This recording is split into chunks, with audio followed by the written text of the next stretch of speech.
Good morning, lovely people. How are you? I'm Libby. I am the designer of Truly Myrtle. Do you know I have like 110 or more? Actually, I don't know. Over 100 knitting patterns published over the last, must be about 10 years. 10 years. It's unbelievable. It was 10 years this February, that Truly Myrtle was sort of officially running. I had the blog before that, but officially as Truly Myrtle, it was 10 years just gone. So that was pretty amazing. Anyway, I'm also the founder of Wardrobe Toolbox, and that is a place where you come and you learn how to make your garments fit you. It's such a lovely community. There are hundreds and hundreds and hundreds of knitters inside Wardrobe Toolbox, and it's been running 5 years. So we're just celebrating our 5-year anniversary, and the doors are opening soon. So I'm going to talk to you a little bit about Wardrobe Toolbox.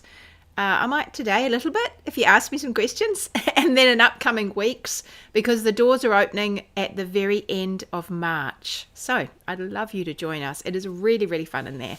And I've just been putting together, we do a survey every season, because we call them seasons. We run in 6-month seasons, and we do a survey every season, and in return for a free pattern, you answer some questions for me about Wardrobe Toolbox, so we can just sort of figure out where we're going with it and what, if we're meeting your needs and things like that. And one of the questions is about just, writing a little something about Wardrobe Toolbox, and would you mind if we used it on the website, or primarily on the website.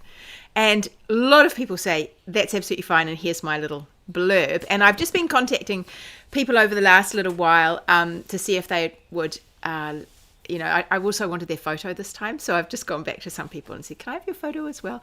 And oh my gosh, the comments they're so lovely. I read one yesterday. I was telling my mum, someone said, she's totally confident. She feels so much more confident about choosing a size now. And she's even helping her friends choose a size. So I was pretty thrilled about that. There's lots of comments like that. Lots about how their confidence has grown. And I think that's what it's all about, because it's all doable. You can all do all the stuff. It's just feeling like I can do it. And that's really the whole ethos of what I try and do. Give it a go. You actually can do it. We're here. I've got lots of stuff to support you. I'm going to give you some great information.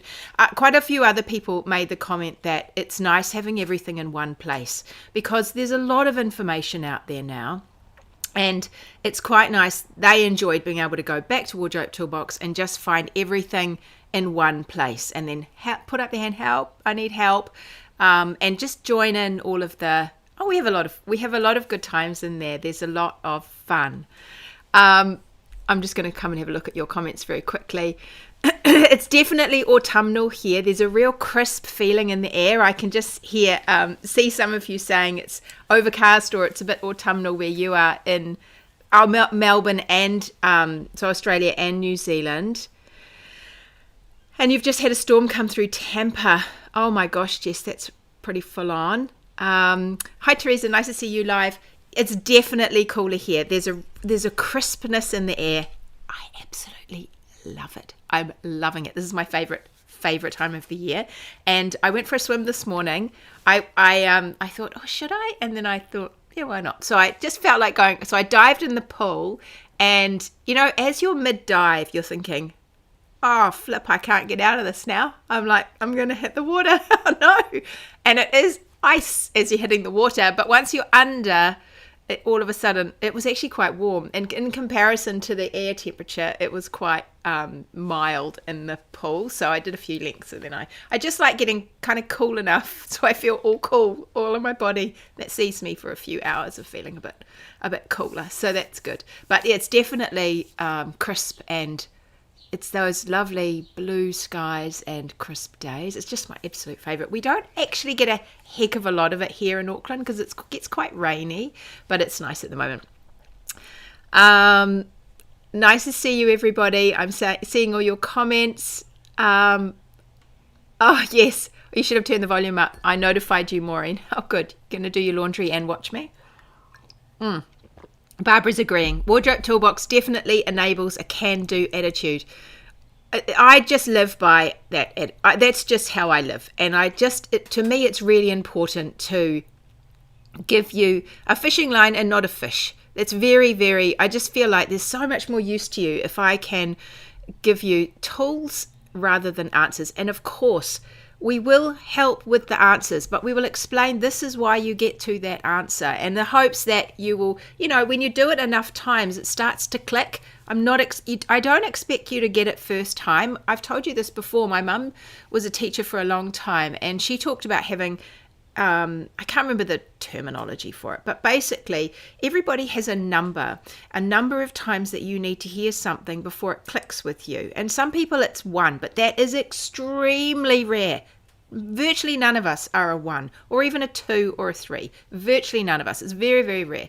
I think the average is something like 13. If my mum's watching, she can tell me if I'm wrong. But it is quite a lot of times that we hear something, and sometimes we have to figure out how to hear it in a different way, or we come back to it, and then boom, it starts to click. So nobody's expecting that you're going to watch something or have an answer and you're like, oh, I've suddenly got it, because it just takes a little bit of time. And you know what else I think? I think because we're knitters, we're creative, I think there's a lot that happens in our hands. And I think for a lot of us, actually doing it makes it real. And so I think when you've had a chance to actually practice in a pattern, all of a sudden, oh, I see it now, I get it now. And that can really help as well. Oh, you like my pickle? That's what I'm wearing. This is Pickle. She's a little top. It was in Wardrobe Toolbox and I just put it out recently. You haven't found anything that you look good to wear it with. I'm waiting on a skirt, longish with pockets, that I ordered to arrive, and I'm crossing my fingers. I can't remember the last time I wore a skirt. I've got my flouncy skirt on today. I'm not sure if they go together all that well, but I'm just rocking it anyway. I actually think what I would like to wear this little top with is, as it cools off and I'm still feeling reasonably warm, I think I want some sort of high-waisted trousers. That's what I'm feeling like. Just some... I really want some of those jeans that are quite structured, not the super stretchy jeans. I want some of those jeans. I've seen them, and I don't know. I might have to end up making them, but and I want them to have pockets that go in at the side. Like high, and then they have a pocket at the side like that. Not a traditional jeans pocket, not a patch pocket. It's sort of just a pockets. The pockets. They're quite structured and stiff and wideish legs. I saw someone in some, and I actually got my daughter to take a photo of her because we were in a cafe and she was at the table next to us. I probably still have the photo, but I haven't been able to establish what jeans they were. I should have just asked her, shouldn't I, instead of getting my daughter to take random photos of strangers' jeans. But anyway, that's what I think I would quite like. Or maybe some, like a drill, kind of like a heavier pant. That's what I'm thinking. Trousers, for those of you in the UK. Oh, Beck, you're showing someone your latest test knit, and she commented you must have a wardrobe full of lovely knits. And yes, you do. I know, you've made some real beauties, Beck. Hi, everyone. Oh, you're on holiday with your family. Michelle, nice to see you. Oh, hi, Sandra from Nova Scotia. Nice time catching you live. Really nice to see you live. Hi, everybody. Nice to see you, Minnesota. You're muggy. The effect of Cyclone Alfred. You're still knitting. Oh, good on you, Carol. Hang in there. Catherine's calling in from Scotland. Oh, it's really nice. And Carol says, I'm loving my first season of belonging to Wardrobe Toolbox with lots of hearts. That's really nice. And Teresa says, that's it. That's why I love Wardrobe Toolbox so much. It's the fishing line instead of the fish. Yes, I think, well, it's just as important to me. That's really important to me. I like that for myself. And so I just try and give you what I think I would want myself. Angled pockets. Yeah, they sort of, I probably need to find another photo, but the pockets are like that. Yeah, they're angled, but they've got a nice thick edge on them, and you stick your hands. That's what I'm thinking would look really cute with this. And then just even sneakers on my feet. I've got some nice little kind of Adidas sneakers that I picked up. They're white. Well, they're not really white. They're just off-white, but they've got like frog greens on them. I quite like them. Frog green laces. I don't know what it is with me in colours at the moment. I'm going to show you something in a second. Oh, Barbara made some new wide-legged jeans yesterday. I have been, sailor pants, sailor strap. I've actually got, thank you, Charlotte. Yes, I have actually got a pattern. Oh, what's it called? It's the one that came out years and years ago, and it has a button up front, and they're quite high. But I think I've got the fly version.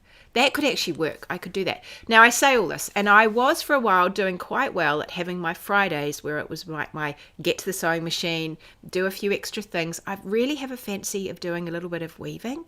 That this is really dangerous because I've just had a fancy for it, and I don't know when I should make time to do that. But I've got my daughter's loom up there. And I've got a whole lot of scraps, and I just fancy having a go. But anyway, my plan was to have Friday to do these things. And I did quite well for quite a few Fridays. I was making quite a bit of stuff, and it was so nice. I'd sit down, I'd spend the whole day. But the last, I'd say 3 Fridays, maybe even 4 Fridays, last 3 Fridays, I've just had extra things I needed to do. Whether it's work that I've had to do, whether I had to kind of wrap everything up early because we were heading off down to see my parents-in-law, or mostly things to work, because we've got Wardrobe Toolbox opening shortly, and there's a lot of new things happening, and there's a lot we're wrapping up, and there's a lot of extra things that we've decided that we need to do, and so it's just go at the moment. And I'm also teaching in Rangiora at the end of the month, and so I spend a bit of time putting together. I've got some new classes I'm teaching down there, so it's all just go. So my Fridays, I will reclaim Friday. I will do it, but it just might not happen till April. And then I'm going to sit down because I desperately need some new clothes, because my shape has totally changed, and try as I might, I have just much thicker in the middle, and I'm much fuller in the bust, and I'm just altogether just a little bit more, curvy. So I think I really need new clothes. I really do need new clothes. Anyway, I was also wanting to remind you that I asked yesterday how many tickets are still available or places are still available in my classes in Rangiora, and there are some available. There's none are yet sold out except the colour class that sold out really quickly. But there are, and there's not too many in the bust dart class, but there are some. So if you want to come and learn all about bust darts, that's a great class. The swatching class, I think, has the least people. We're going to have a really nice time, even if it's got the least people. But the swatching class is actually quite fun, and it's quite a good one to get a handle on, not just swatching, understanding why and how, but also your tension. And we have quite a bit of fun in that class. So there's still some seats in that class. And the other class is, you're testing me now. There's colour, bust. What's the other class? Oh, the knit fit. This is a great class. I've taught this one a lot. This is actually a great class. This is like Wardrobe Toolbox in a nutshell. But it's aimed at the person who wants to knit a pattern to fit them. They're not going to go wildly off and make masses of changes. There's a group of knitters in Wardrobe Toolbox who get a pattern, and often it's the people who first join. It doesn't always have to be, but I've realized it actually often is the people who have a pattern and they say, well, I love that pattern, I love everything about that pattern, but it's not going to fit me, and I just might want to tweak it slightly, and I want to add a little bit so it fits me. I'm going to talk to you in a few weeks about a jumper that I'm helping my mum knit, because I helped her figure out a size yesterday and she swatched and everything. So I'm going to show you as we go along little bits of that, because I think it's going to be really helpful to you. But it's that person, it's the person who says, okay, I've got the pattern, and now what? Now what? Like, what do I do now? Like, I've got yarn. Is it the right yarn? I've got pattern. What is this? I've got a swatch. What do I actually need to find out from my swatch? And how do I find it out? And then how do I apply it to the pattern? And what if my swatch and my pattern are a little bit different? And then what if how do I choose a size for the pattern? And then what if it doesn't fit me? And what if I've got a rounder tummy or fuller hips? Or what if I've got larger arms or skinnier arms? Or what if I've got all these things? And that's the class for that. So we do a lot of that inside Wardrobe Toolbox, and that is what we're specifically making new content and catering for for the new season. So I'm really looking forward to that. I'm really looking forward to that happening, actually. I wanted to show you a couple of things. I think I've got some questions to answer. The first thing is, I got this email this morning from Facebook. So those of you watching on Facebook, it says, download your old Facebook Live videos by the 3rd of July. We are sending you this email because you have previously broadcasted a Facebook Live video, which I am doing right now, okay? This video goes out live on YouTube, but it also goes out live on Facebook. Changes are being rolled out by Facebook to its storage policy.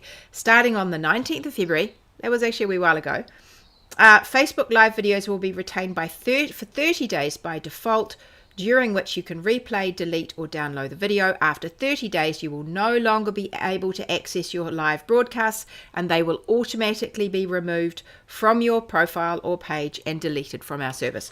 So, everybody who's watching me on Facebook, yes, you can watch me live, but the videos are only going to be saved by Facebook for 30 days, and then they are going to delete them. Now, I always go, as I said, go live on YouTube as well, and YouTube at this stage are not planning to delete old videos, but never say never.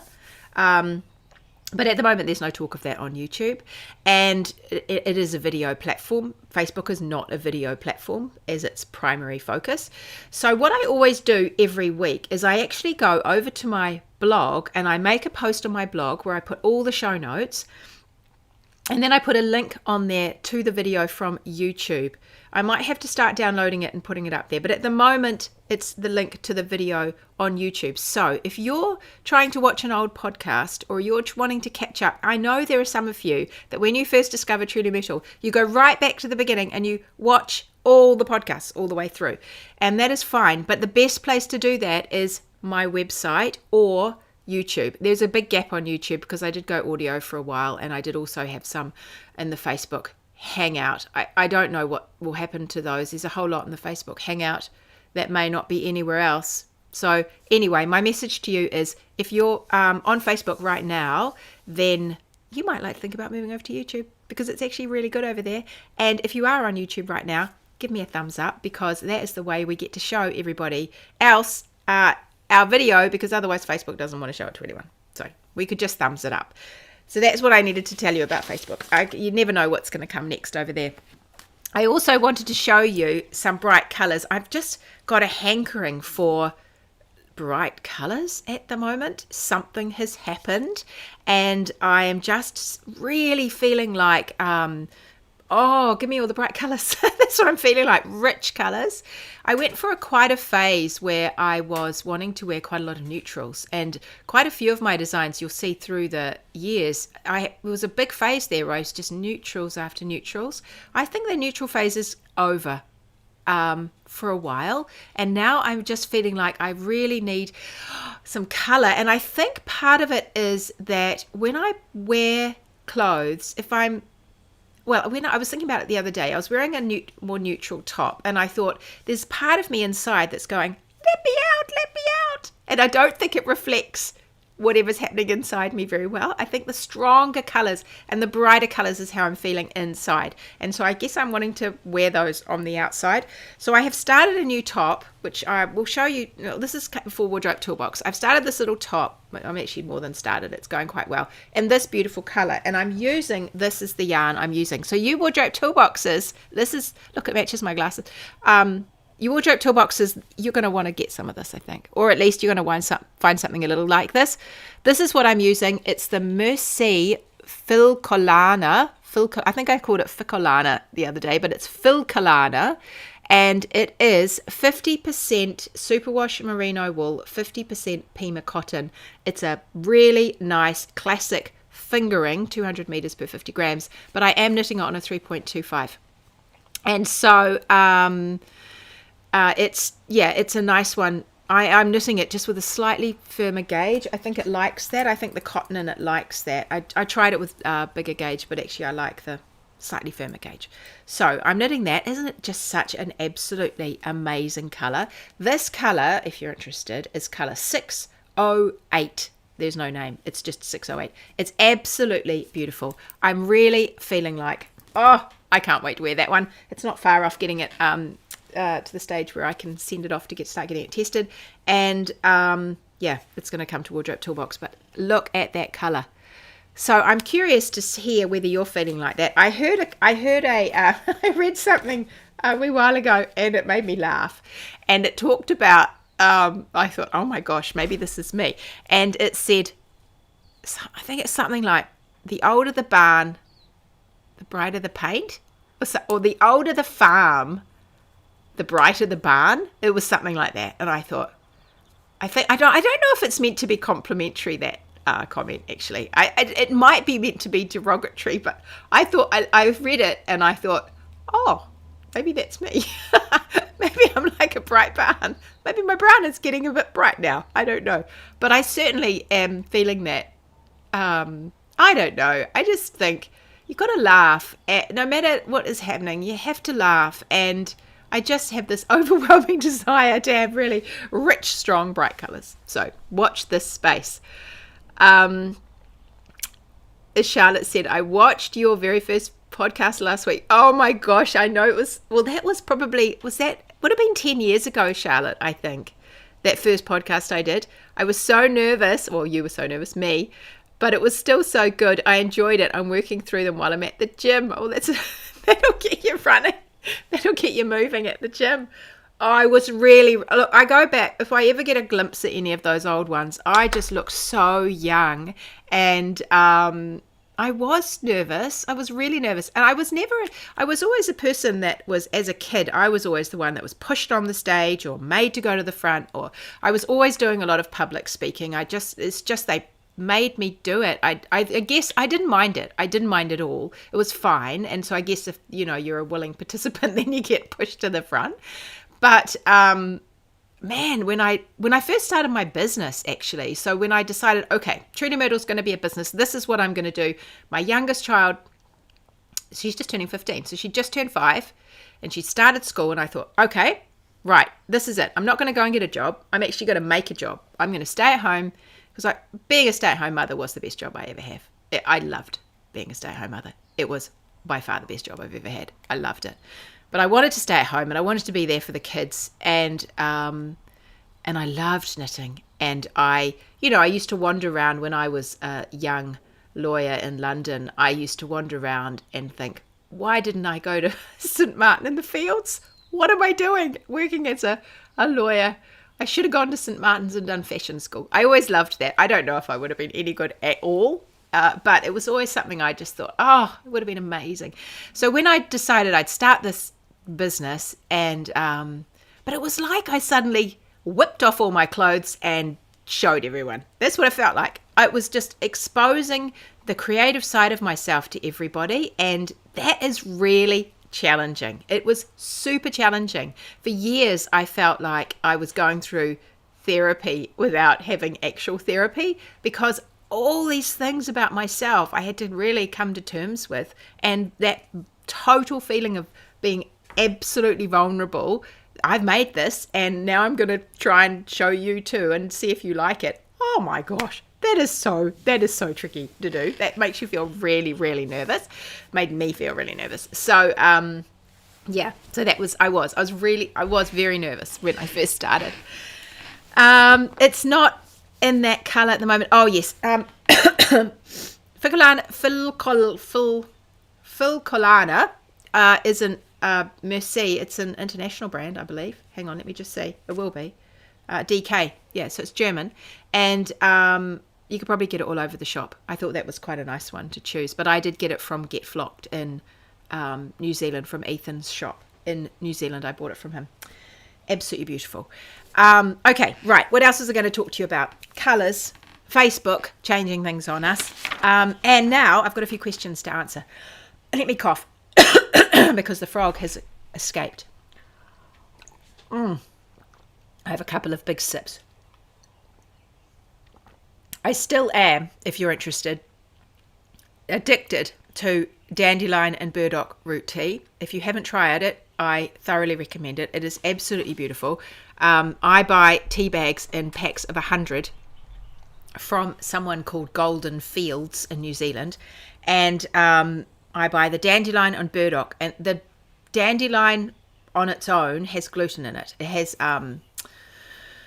barley in it, and so I don't buy that one. I just buy the one with burdock in it as well, and apparently it's amazing for your liver, but I like it because I don't like fruity teas. I find them a little bit like icky, like they smell nice, but then they taste I don't mind a ginger tea, a lemon ginger kind of tea, but those fruity ones, they just sell. I'm not really a fan of super sweet things, especially in the morning. I don't like sweet in the morning, but this one is a little bit bitter, so it can take a little bit of getting used to, but oh la la, I absolutely love it. I find it's difficult to find in the shops if you're in New Zealand, but if you go online to Golden Fields, they have a whole lot of different teas, and I just buy a lot of tea bags. I think my girls have started getting stuck into it though, because it goes down a little faster than I think I'm drinking it. Michelle's saying, how many balls? I don't actually know at the moment, Michelle. I think that I'm anticipating the equivalent of about three and a half skeins. That's what I'm anticipating, and I hope I've got enough. I've got 4 balls left, so I'm hoping I've got enough. I should have enough. It's going to have, the sleeves are not long. This is a mid-season top. It's going to be perfect for the autumn and the spring, and so the sleeves will go to about here. There's quite a bit of fullness in the body, so I'm thinking the equivalent of about a 3 to 4. That's for my size, so it'll vary. Okay, whatever you would make for a normal fingering garment, just take off what you would use for the sleeves. Half the sleeves, a sleeve. Take off what you'd use for a sleeve. So that'll probably give you about the right amount. Yeah. Oh, Teresa agrees with me about the teas. Yeah, sometimes I think it's just me because everybody loves all their fruity teas. Maybe there's some nice ones out there, but I'm not a big fan. Chamomile and spearmint. Yes. Chamomile to me tastes a little bit like straw. I don't drink a lot of chamomile. I do love a spearmint or peppermint tea though. They're just not sweet. I think that's the thing. Chamomile's not sweet. I should drink chamomile in the evening though, really, shouldn't I? Because I still have been waking up a bit, but I probably need it just to, really get me going to sleep. It'd be good. The Philocana Merci 608 is called mulberry. Oh, that would make sense actually. Mulberry. It doesn't say it on the ball band, but mulberry. There we go, because it is. It's mulberry. It's absolutely, it's divine. Okay, let me answer some of your questions. There were some that I didn't finish last week. There are some that have come since then. I'll see how many we get through.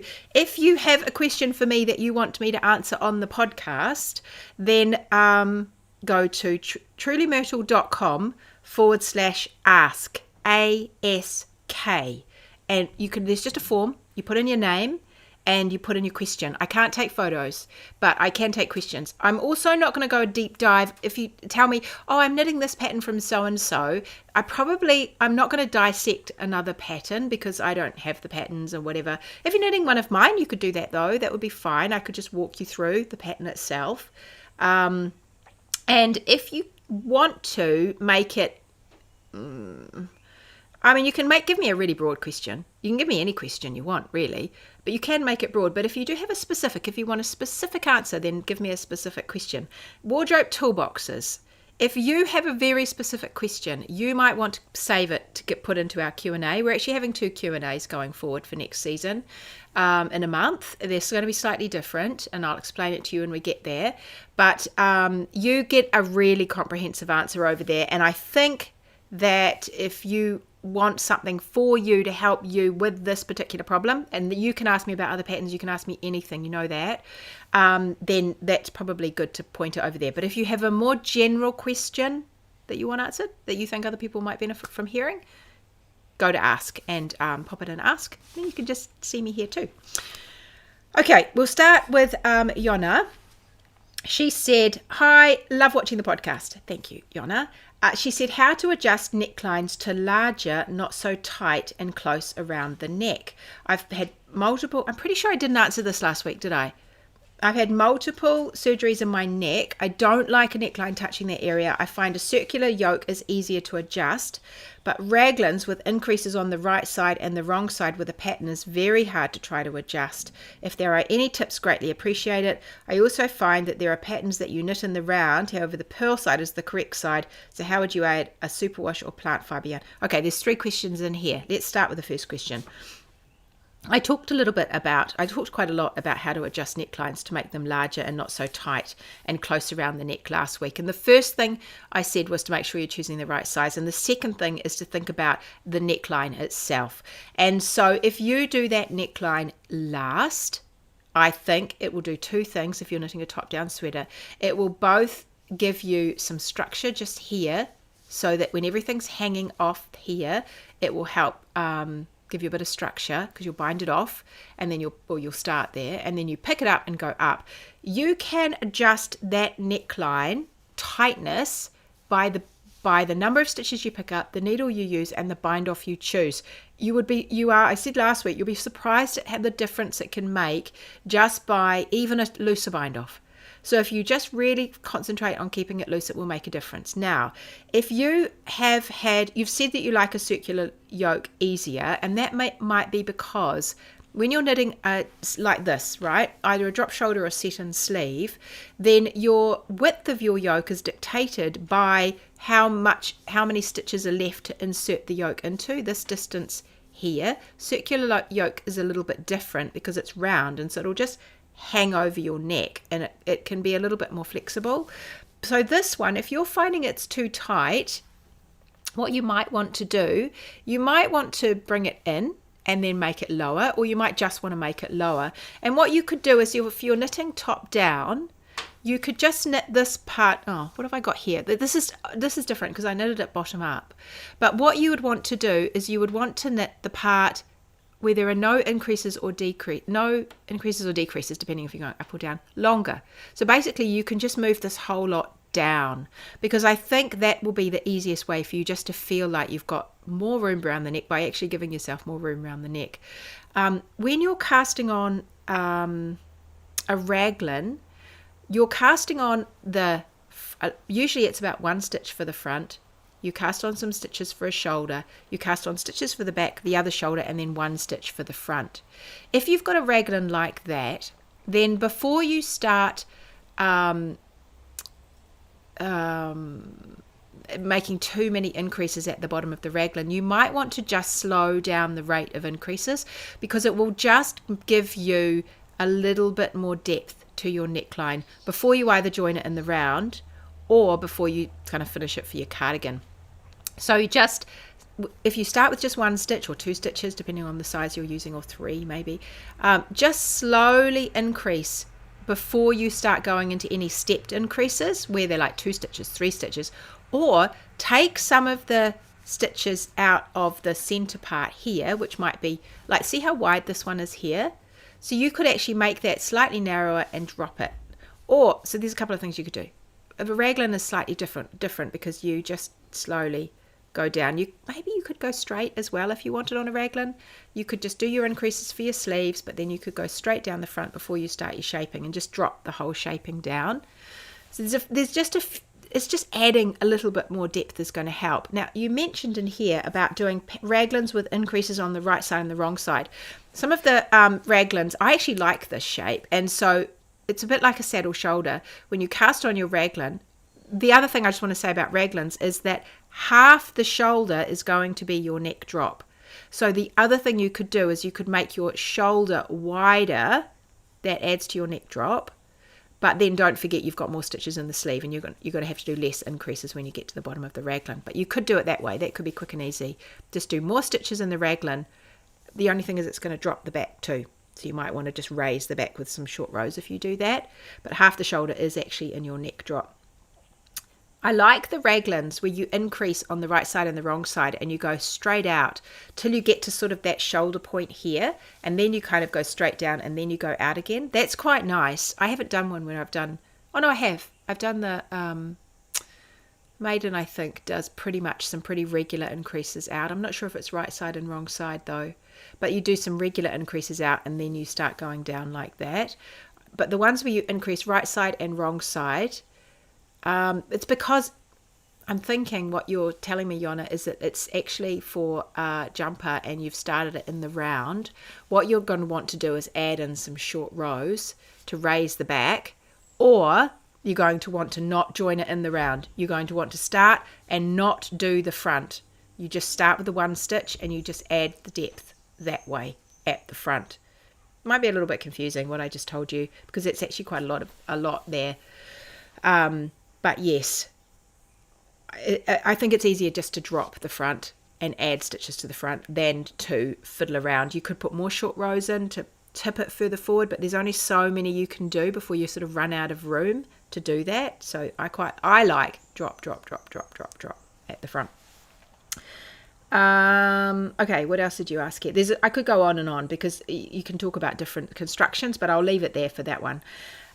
She also said there are patterns that you knit in the round, however the purl side is the correct garment. So how would you add a superwash or plant fibre? I see. So what happens is if you're adding it, then you're worried that it's going to show like a little worm in the reverse stockinette. I think what I would do is a Russian join, and that way it will eliminate as best you can the look of that yarn joining in. And so to do a Russian join, you cross them over like that. You get your stitches and you get your yarns and you cross them over on each self, and that yarn goes back that way and that yarn goes back that way, and with a very sharp needle you weave the end in to that yarn going that way, and you weave the end in to that yarn going that way, and then they're just beautifully tight. I would do that because then it just deals with the ends as you're going, and you will have less of a worm when you're coming back to weave them away. Alrighty, Lynn. Let me just see if you've got any helpful comments here. Oh, we're still talking about tea. A mix of chamomile, spearmint and lemon balm is lovely. I've actually planted some lemon balm. My grandmother used to drink a lot of lemon balm tea, apparently. I've planted some lemon balm.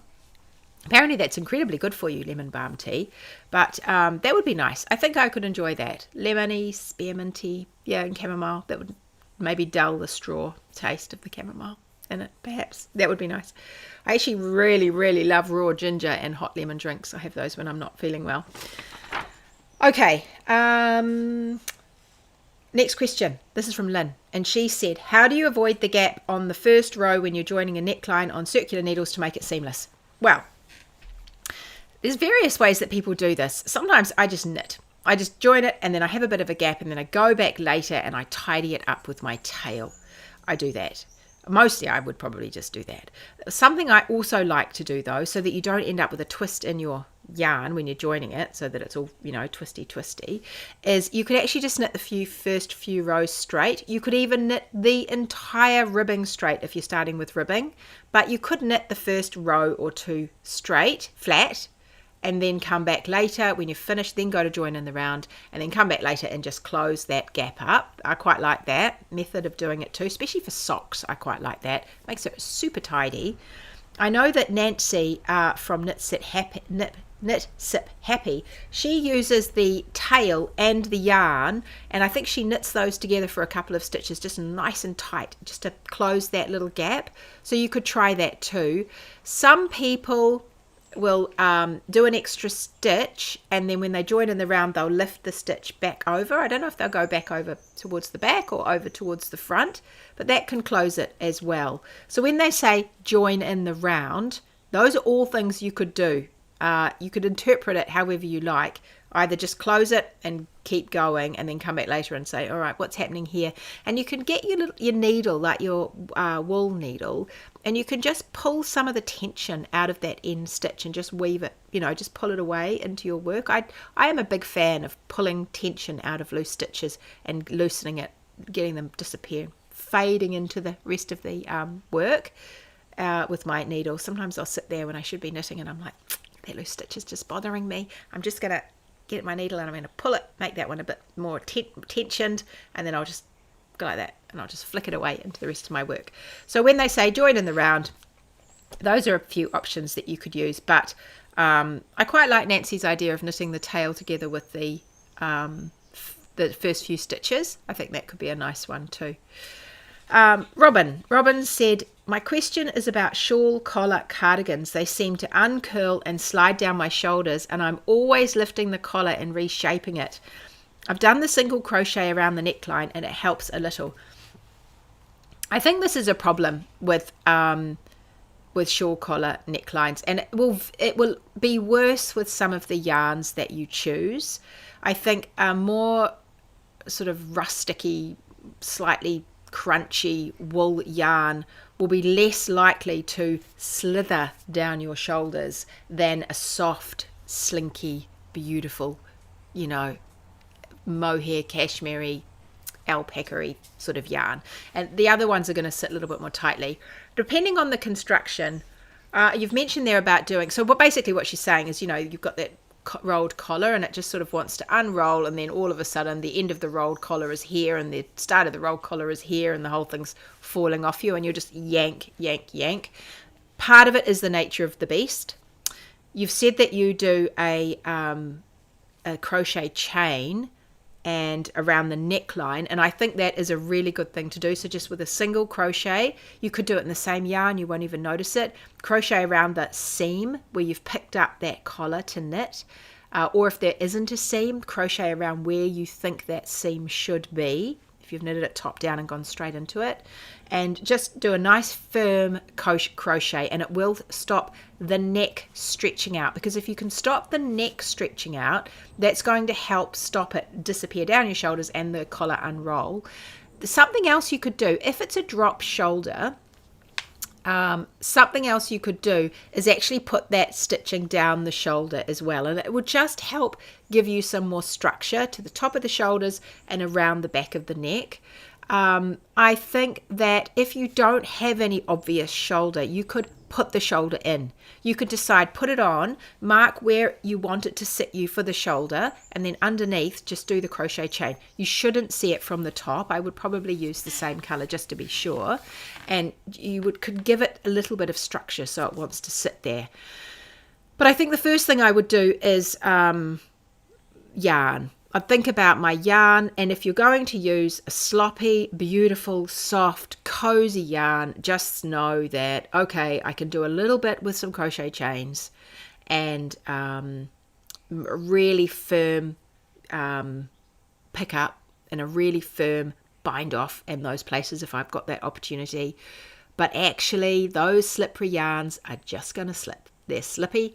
But if I use something that's a little bit more structured, then it might not slip. Now, something you could do is you could experiment with using one yarn for the body and one yarn for the collar. And so the part that's next to your neck is a different fiber. And if I know it's going to be more difficult if you've got a hand dye, you might have to use different colors. But if you go for some of these commercial yarns, that was something I spoke about with Ethan when I did the podcast with Ethan, and it was so interesting, I thought, that the podcast with Ethan, which you'll find back, it was something like 185 or something like that, if you look for the number. We can link to it underneath this, if I remember. I'm sure Claire will help me out with that later. Claire can help me linking it. But what he talked about was with the commercial yarns, one of the beauties now is that you can get the same color in different bases. So the thing, when I made my Outlaw cardigan, which is one that is soft and beautiful and does want to sort of slink off you a wee bit, I used Outlaw yarn Bohemia, and I used the worsted for the body, and I used the fingering or the sport for the sleeves and the collar. And I loved that it had the same color in two different weights. So you could take that idea. Someone was actually asking in Wardrobe Toolbox the other day of a good yarn that would be a good match for that, because that yarn is not available anymore. And a yarn that would be nice to try would be Fibre Company Cumbria, I think. Fibre Company Cumbria, I think it comes in a worsted and a lightweight. But the other thing about companies like that is that you might decide that you'll use the Cumbria for the top, but actually you'll get just a little bit more. I mean, I think that'll be reasonably robust anyway, that yarn.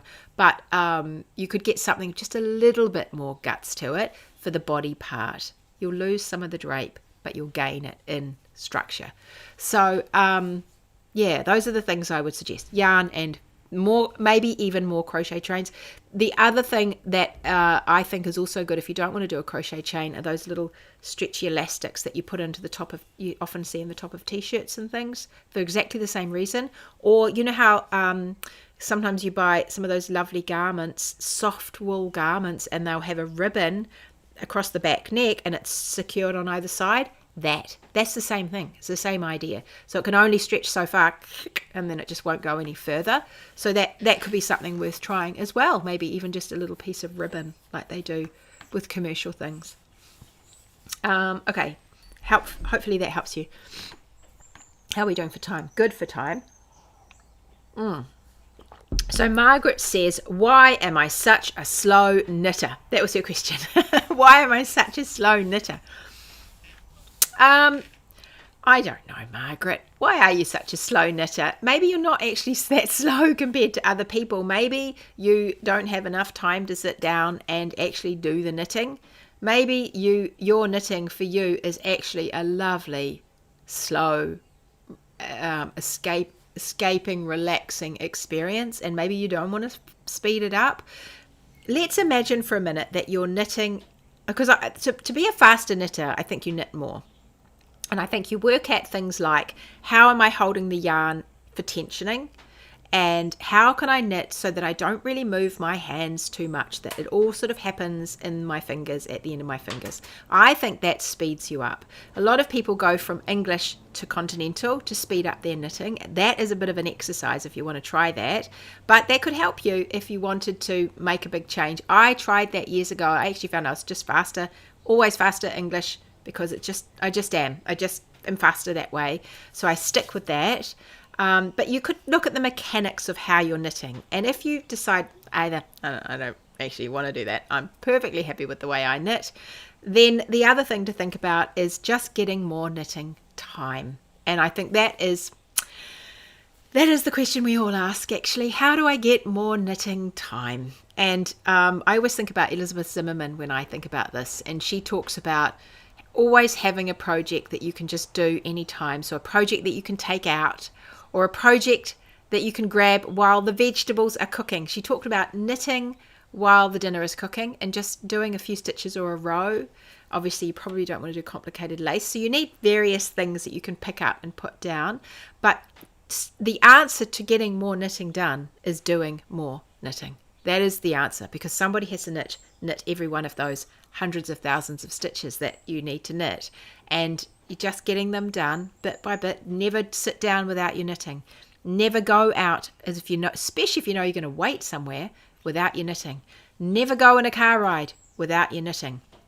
Just make knitting.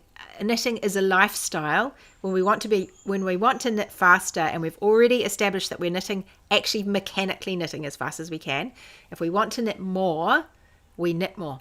We just make it, we have a knitting lifestyle. And I think that's quite a good lifestyle to have, personally. I quite like a knitting lifestyle. So I just always try and make sure, and sometimes I fail, that I've got something I can knit for this particular moment, and just take things with you all the time, little, big, whatever. Have lots of things on the go if you need to. Jess says, I tend to knit socks, etc. while standing at the stove whenever I make risotto. Add a nice Prosecco, knit, add both, stir, repeat. Yes, I think that's exactly what Elizabeth, broth as well. Broth, add broth. Oh, I see. Add broth and stir and repeat. You've got your wine, you've got your knitting, and you've got your risotto. Yes, perfect. Absolutely perfect. I think that's how to do it. We make knitting, we make our lifestyle a knitting lifestyle. And so there's more moments to knit. Oh, it's so satisfying when you finish things. It feels so absolutely satisfying. I love that. I love finishing things. I love weaving in. I don't love weaving in the ends, but I love it when I get to the point where I'm weaving in the ends and then I'm going to block it and then it's all done. Oh, I love that feeling. It's so good, finishing things. So I think, Margaret, I don't know, maybe there's an answer in there that resonates with you. There's a little part of that that resonates with you. But otherwise, if we can't do anything about it, and we can't speed it up, and we can't knit anymore, then I guess we say it is what it is. and I'm just going to enjoy it anyway. It is what it is. I knit when I can, and I go as fast as I feel like, or as fast as I can, and that is just how it is. And I'm just going to accept that. That's just what it is. And every stitch I do, I'm going to enjoy, and everything I get finished, I'm going to just make sure I love it. I absolutely love it, which is why it's quite good to come to Wardrobe Toolbox and learn how to make things fit and make things so you feel a little bit more confident and you're not like crossing your fingers and wishing a prayer and off you go.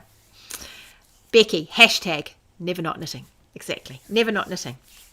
Okay, Julie has a question. Top down fitted sleeves, one side is tighter than the other. Also, working out how to make button bands perfect. My mother is picky about these. Okay, top down sleeves, one side is tighter than the other. So this could be bottom up, or it could be top down, and it's the sleeve cap that slots into your arm. So one side feels tighter than the other. So think about where it's feeling tighter. It might be feeling tighter because you have a different shoulder depth on that side, and maybe you need to everything needs to drop on that side or be raised. It might be that it's tighter. Maybe your shoulder is a little bit higher on that side, and so everything is actually just cutting up underneath you. It could be there that it's feeling tighter, in which case you want a little bit more of a little bit less of a shoulder drop on that side. Some people could even eliminate the shoulder drop at all. So, but then everything has to be lifted on the underarm, or just make the underarm altogether longer. Just so you've got the same on both sides. You just want the same rows on both sides, but one will start, sooner than the other. Where else could it be too tight? It could be too tight around here, and especially at the top of your arm, this part here. I think that we can get a little bit squishy, and it depends if you're muscly or if you're just softening up through here. Things can start to feel a little bit too tight through here. I think mucking around with a seamed jumper to change the shape of the sleeve cap that sits in, as well as the sleeve cap that you put it into, can be tricky. That is a tricky exercise to do. But if you're knitting top down, you said top down. I should read the question properly. Top down, this is something you can make a big change to.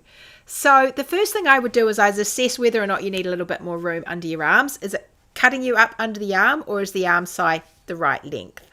And then when you're picking up the stitches around the arm, you can make the most of picking up enough stitches to fit you at the armhole. And you could pick up a few more so that you end up decreasing some at the bottom of the armhole.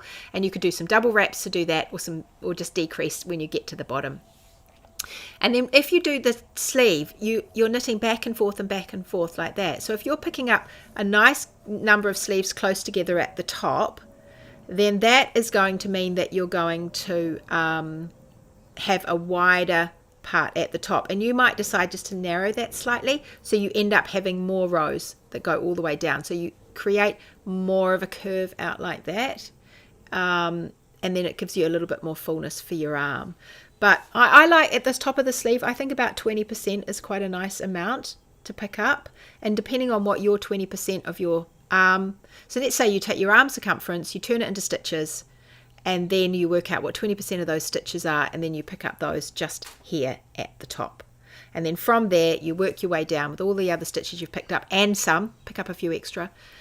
You work your way all the way down until you get to the point at the underarm where you've got your cast on stitches that you've cast on under the arm, and you don't work short rows there. But that will give you a better curve. You don't have to do the same on both sides. So you could have one side where you do that, and I would play with it until you get the shape that you like. The beauty of knitting is that you can rip it out, and actually sleeve caps are quite fun to do. The nice thing about doing a set and sleeve cap is you can rip the whole thing out and you're just still left with the sleeve whole. You're not actually having all this loose, it's not just loose knitting. So you can just pop in another sleeve cap and just try again. Do I need more of these little rows that go back and forth, or do I need fewer of those rows that go back and forth? If you're knitting top down and you're actually increasing for the sleeves at that point, then you'll want to increase more on one side than the other, because you'll actually want to make that sleeve bigger for you on that side. That's assuming that it's not a shoulder issue that we're dealing with. But those are what I would suggest looking at to make your sleeves different. And top-down set-in sleeve is a really, really good one to play with. Button bands. How to make your button bands perfect. I think the first thing about button bands is picking up the right number of stitches. You don't pick up too few so everything goes short, and you don't pick up too many so it flares out.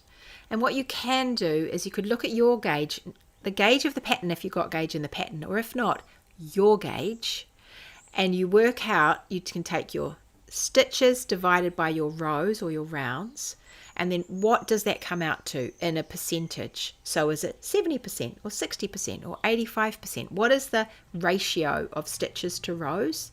And then you can take that ratio and you can say, all right, for that distance that I'm going to pick up in stitches along those rows, I'm going to pick up that ratio. So let's say it was 75%, then you're going to pick up 3 stitches for every 4 rows up your button band. You'll want to remember if you have added length or taken away length from your button band.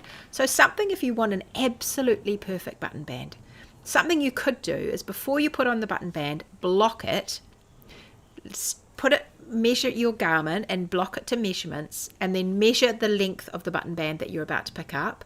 Turn that into stitches according to your gauge that you have now can measure on your actual finished garment. Turn it into your gauge, and don't forget you're going to use ribbing. So you might want to swatch ribbing, or you could just say, okay, my ribbing tends to be a little bit tighter, or my ribbing tends to be a little bit looser, and I'm going to adjust my needle accordingly.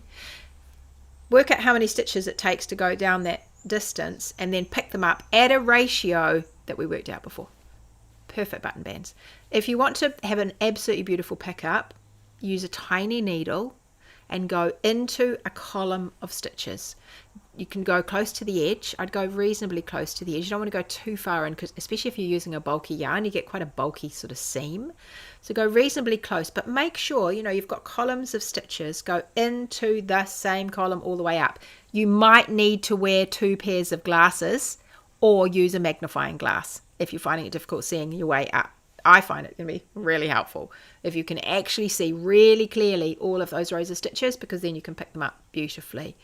And the other thing that's going to really help your button band is a really nice bind off. So think about what the bind off is that you're using.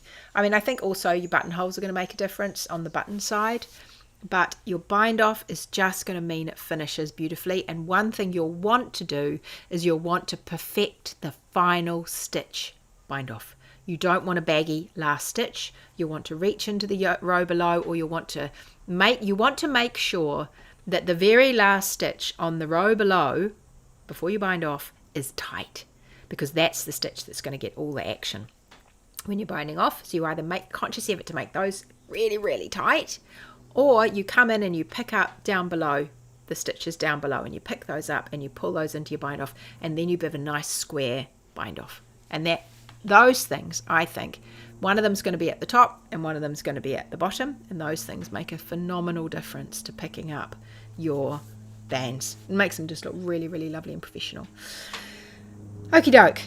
I think there's another question here, but I've just got to 11, so I'm going to do that one next week. If you have any more questions for me, you could send them to trulymyrtle.com/ask, and I can do my best to help you out. You can see how with some of these questions, it's really nice it is nice sometimes to know the pattern you're working on and to know the yarn you're using and all of those things. And so for those people in Wardrobe Toolbox, those are the things that they can ask me more. I'm using this, here's a photo, and I'm using this yarn, and this is the pattern I'm using, and I'm knitting this size, and I'm getting this gauge, or whatever. Those details can be really, really helpful to help you specifically. But hopefully, more generally, there's enough tips in there so that you can pick a few things up. Margaret, agree. I added extra exactly as you have said on Ginger Bliss. I'm bigger at the top of the arm and it just worked perfectly. Yahoo, Margaret. That is really, really good. I'm pleased about that. I love it when we have a technique that is beautifully malleable, to work for us. And a top-down short row sleeve I like. I know a lot of you like a set-in sleeve. I know a lot of you like a raglan, but a lot of you like a set-in sleeve. There's a classic look, and you can do a lot. I know people say it's really tricky to change, but I actually don't think it's phenomenally tricky to change a set-in sleeve. It can be a little more tricky than maybe your other ones, but I don't really think so. I think you can actually do it. It's not too tricky. If you know what you want to do, I don't think it's too tricky. Alrighty, everybody, have a lovely week. Don't forget to thumbs up this video if you're watching, so that more people can come and check out Truly Myrtle and they can find us. And if you're a Facebook person, you might want to consider coming over to YouTube, catching me on a Thursday morning on YouTube. Don't forget to sign up to my mini mag at trulymyrtle.com/mini mag, because I will send you an email every single week, and I will give you a link to the replay of this podcast in case you missed it, so that you can see on all the show notes, and everything will be in there as well. And the other thing I wanted to say is that next week I've got a pattern to bring to you. Alex pattern is ready to be released to everybody. So Alex was a pattern we had in Wardrobe Toolbox this time. That was February. I think it was February last year. And so she is ready to go out and make her debut in the world. And so next week I'm going to show you Alex, and we're going to talk about knitting her, and Mini Mag subscribers will get a discount to Alex. So if you don't already have that pattern from Wardrobe Toolbox, you are going to want to be on the Mini Mag list. All right, everybody, I will catch you next week. Do lots and lots of knitting. Let's embrace our knitting lifestyles, and take knitting wherever you go. #NeverNotKnitting. I will see you next week for more knitting fun, and have a lovely week. See you later, everyone. Bye.